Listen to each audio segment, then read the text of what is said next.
Hello everyone, आज आपण बनवतोय दुधी भोपळ्याचा हलवा। तर त्याच्यावरची साल काढून घ्यायचे। तर दुधी भोपळा बोलतात, त्यानंतर याला कद्दू पण बोलतात। तर तुम्ही काय म्हणता याला नक्कीच सांगा।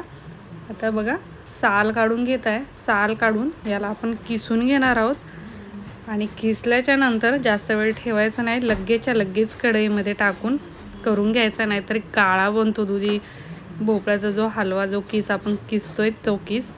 तर बघू शकताय तुम्ही, मी किसून घेतलेला आहे सर्व। तर आता कढई ठेवूया गॅसवर। खूपच छान आणि हेल्दी अशी रेसिपी आहे, तो पूर्ण व्हिडिओ नक्कीच बघा। तर तूप टाकून घ्यायचे। हलव्यामध्ये आपण जेवढं तूप टाकलं तेवढं चांगलंच लागतं। मी 2 ते 3 चम्मच तूप टाकून घेतले। त्यानंतर विलायची घेतली थोडीशी, 2 ते 3 विलायची थोड्याशा फुटून घेतलेला आहे। त्यानंतर आता बघा, दुधी भोपळ्याचा जो किस आहे तो काढलेला तो घेतलाय टाकून। गॅस थोडासा फुल करून एकदम कोरडं त्याचं पाणी होईपर्यंत त्याला परतून घ्यायचे। बघू शकता एकदम कोरडा झालेला आहे।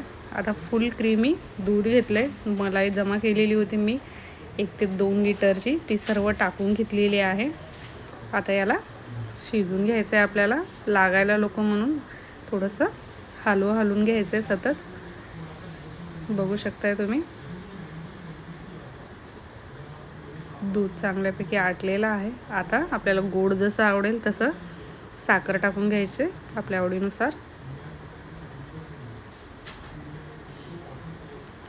साखर टाकल्याच्या नंतर थोडंसं अजून पाणी सुटतं, ते पण आपल्याला आटून घ्यायचे। आणि हवं असेल तर तुम्ही याच्यामध्ये खवा पण टाकू शकता। मी बिना खव्याचा दाखवला आहे, कारण आपण मलाई घेतली आहे खूप सारी, त्याच्यामुळं खव्याची गरज नाही आहे। तर बघा, एकदम असा छान रेडी झाला आहे आपला हलवा। आणि वरतून ड्रायफ्रूट टाकायचे आहेत काही आपल्या आवडीनुसार, जसं की बदाम, काजू, पिस्ता। तर रेडी झालं आहे। आता गॅस बंद करून घेऊया। एकदम छान असा हलवा बनवून रेडी आहे। तर रेसिपी जर आवडली तर लाईक करा, शेअर करा आणि चॅनलवर जर नवीन असाल तर सबस्क्राईब करा। तर माझा पूर्ण व्हिडिओ बघितल्याबद्दल थँक्यू। परत भेटूया एक नवीन रेसिपीसोबत। Bye bye.